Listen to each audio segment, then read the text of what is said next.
हर हर महादेव। ओम नमः शिवाय। प्रदोष, यह व्रत सभी दोषों का निवारण करने के लिए है। इस बार प्रदोष का व्रत 28 नवंबर 2024 दिन गुरुवार है और मार्गशीर्ष कृष्ण पक्ष का यह प्रदोष बहुत ही साधकों के लिए अति शुभ प्राप्त देने वाला, सारे कष्टों को निवारण करने वाला यह व्रत है।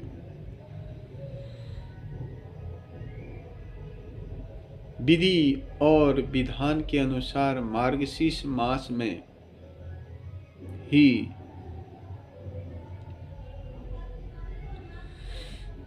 भगवान शिव पहली बार स्कंद के रूप में आर्द्रा नक्षत्र में ज्योति के रूप में प्रकट हुए थे।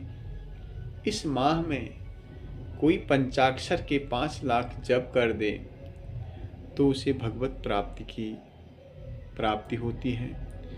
वैसे भी देव जिस बार अगर मार्गशीर्ष मास में अति उत्तम यह व्रत आया है, बृहस्पतिवार गुरुवार होने के कारण इसका महत्व कई गुना और बढ़ जाता है। इसका कारण है कि देव को प्रसन्न करने के लिए, पितरों को प्रसन्न करने के लिए, बीमारियों से निजात पाने के लिए, इष्ट की साधना प्राप्ति करने के लिए यह व्रत जितना महत्वपूर्ण है शायद ही कोई व्रत हो। क्योंकि बृहस्पतिवार के दिन देव पित्र अति प्रसन्न हो जाते हैं त्रयोदशी का व्रत करने से। यह प्रदोष सारे दोषों को नष्ट कर देता है। भगवान शिव कहते हैं जिस प्रकार से गणेश कार्तिकेय और माता पार्वती मुझे प्रिय है, उसी प्रकार से मेरे वो भक्त सब प्रिय हैं जो त्रयोदशी प्रदोष का व्रत करता है। व्रत में विधि विधान तो काफ़ी हैं, लेकिन सायंकाल के समय में व्रत का जो नियम है, कल यानी पूजा करने का जो समय रहेगा बृहस्पतिवार को, सायंकाल के समय में 4:52 से 7:15 बजे तक यह प्रदोष का टाइम रहेगा। उस टाइम में आप विधि विधान से पूजा कर सकते हैं और सभी दूध दही घी शहद आदि से भगवान का अभिषेक कर सकते हैं। इसके अलावा पूजा करने में जो पहली बार व्रत कर रहे हैं उनके लिए भी यह बहुत शुभ माना गया है। इसमें पूजा करने की विधि है, गंगा जल, दूध दही घी शहद चीनी गन्ने का रस सरसों का फूल बेलपत्र धतूरा जौ तिल गेहूं की बाली आँख के फूल, कोई आकड़ा कहते हैं, कोई मंदार कहते हैं, और शमी के फूल, शमी के पत्र, कपूर, कंकोल, लौंग, इलायची, सुपारी, पान के पत्ते, भांग के पत्ते, मौसमी का रस, फूल, फल से भगवान की पूजा विधिपूर्वक करनी चाहिए। इसके अलावा जो जहाँ पर पर्याप्त मात्रा में मिले उससे भगवान शिव की पूजा करें। गंगा जल से भगवान का अभिषेक करने से शुभ की प्राप्ति होती है। इसके अलावा यह व्रत सायंकाल के समय में जब पूजा करी जाती है उस समय आशुतोष भगवान शिव कैलाश में विद्यमान होते हैं। उसी समय सभी देवतागण वहाँ पर पिंडी के नीचे बैठे रहते हैं।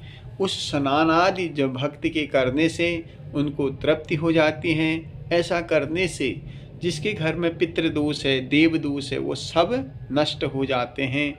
ऐसा शास्त्र में लिखा है और ऐसा होता भी। प्रैक्टिकली हमने देख रखा है, जिसने इस प्रकार से भगवान शिव की पारदेश्वर शिवलिंग बना करके भगवान शिव की पूजा करी, उसके घर से पितृदोष दूर हो जाता है।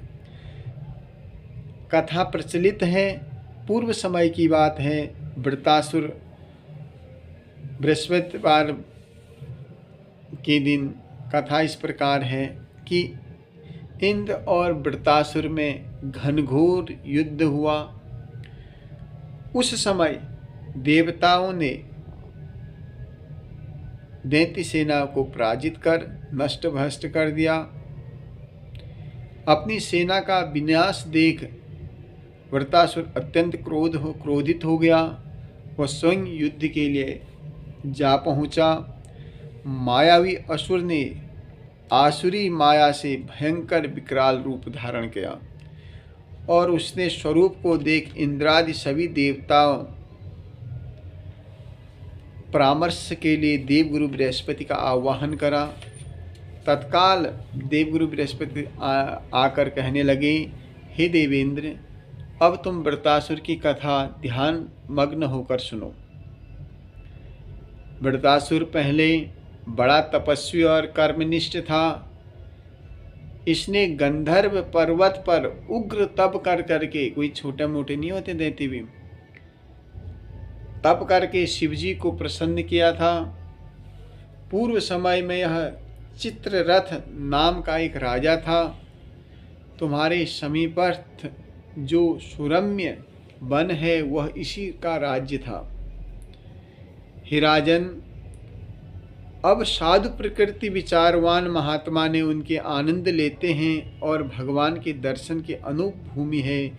इस समय चित्ररथ स्वेच्छा थे कैलाश पर्वत पर जा गया। जो वृत्तासुर था पूर्व जन्म में यह चित्ररथ था। भगवान का स्वरूप और वाम अंग में जगदम्बा को विराजमान देख चित्ररथ हंसा और हाथ जोड़कर शिवजी से बोला, हे शिव शंकर, हे प्रभु, यह माया मोहित हो विषयों में फंसे रहने के कारण स्त्रियों के वशीभूत रहते हैं, किंतु देव लोक में ऐसा दिष्ट गोचर। मतलब कहने का तात्पर्य यह है कि भगवान शिव माता पार्वती को, क्योंकि इतनी बड़ी भक्तनी है अपने, क्योंकि वो नहीं चाहते कि मेरे भक्त, इतना महान भक्त मेरे से नीचे बैठे, वो अपनी जगह में बैठा, बाएं जांग में बैठा करके सारे देव, असुर, किन्नर, सुर और असुर सब उस कथा वहाँ पर भगवान शिव की वाणी सुन रहे थे। और चित्रगुप्त भी वहाँ जा पहुँचा और उन्होंने चित्रगुप्त भगवान से तरह तरह के, आशुतोष भगवान है फिर भी कुछ नहीं कहा। देखो, जिस समय आपने भगवान पर, संतों पर कहीं पर भी कोई अंगुली उठा दी, उस समय आपकी भक्ति पराकाष्ठा, आपकी करा हुआ सारे शक्तियों का नाश हो जाएगा, खंडित हो जाएगी। इसलिए किसी पर भी दोषारोपण नहीं करना चाहिए। तो इस प्रकार से यह हंसी उड़ाने लग गया। मैंने मृत्युदाता कालकूट महाविष का पान किया है, फिर भी तुम साधारण जनों की भांति मेरी हंसी उड़ा रहे हो, भगवान कह रहे हैं। तभी माता पार्वती से यह सहन नहीं हो पाया, क्योंकि स्वामी अगर अपने से कोई कुछ कह दे कोई बात नहीं, स्वामी की अगर अवहेलना हो रही है, गुरु की अवहेलना हो रही, इष्ट की अवहेलना हो रही, या तो उस स्थान, अगर तुम पावरफुल हो तो उसको उसका नाश कर दो, या तो फिर उसको उस स्थान को छोड़ करके चले जाओ। यह विद्वानों ने भी कह रखा है। तभी माता पार्वती क्रोधित होकर के चित्ररथ की ओर देखती हुई कहती है, हे दुष्ट, तू सर्वव्यापी महेश्वर के साथ मेरी हंसी तूने उड़ाई। तुझे स्वर्ग में रहने का अधिकार नहीं है, तुझे इस कैलाश में रहने का अधिकार नहीं है। हे मूर्ख राज, तू अति चतुर है, अतएव मैं तेरी ऐसी शिक्षा, तुझे फल तो भोगना ही पड़ेगा, अपने कर्मों का फल तुझे भोगना पड़ेगा। ऐसा दुस्साहस तू फिर कभी नहीं कर पाएगा। तू दैत्य रूप धारण कर करके विमान के नीचे गिर जा, मैं मुझे मैं श्राप देता हूँ तुझे, हे दैत्य, हे चित्ररथ, मैं तुझे श्राप देती हूँ। भगवती जगदम्बा ने श्राप दे दिया और तब तक्षण विमान से गिर गया। राक्षस योनि को प्राप्त हो गया। प्रख्यात महासुर नाम से प्रसिद्ध हुआ। त्वष्टा नामक ऋषि ने उसे श्रेष्ठ तप करने उत्पन्न किया। तब यही वृत्तासुर ब्रह्मचारी का पालन करते हुए शिव भक्ति में लीन हो गया। इस कारण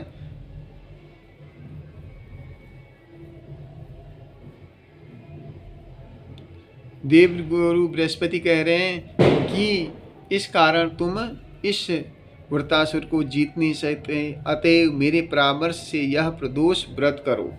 तब देवराज इंद्र ने भी यह प्रदोष व्रत करा, क्योंकि वृत्तासुर को जीतना किसी के बस की नहीं थी। और गुरु के वचनों को सुन करके देवराज इंद्र ने व्रत करा, विधि विधान से भगवान की पूजा करें, और तब जा करके यह वृत्तासुर पे इंद्र ने विजय प्राप्त करी। इसलिए आपको कोई कष्ट हो रहा, दुख हो रहा, दरिद्र आ गया, घर में परेशानी हो रही, मकान, घर, कुछ भी परेशानी आ गई है, कर्ज में बहुत ज़्यादा या बेचैनी हो रही, देश काल, युद्ध आदि से शत्रु बहुत ज़्यादा हावी हो गए, तो प्रदोष का व्रत करो। सभी से भगवान उससे मुक्ति दिलाते हैं। इसीलिए माता पार्वती और भगवान शिव का निरंतर ध्यान करके बोलो शिव महाप्राण की जय, उमा महेश्वर भगवान की जय। हर हर महादेव शंभो।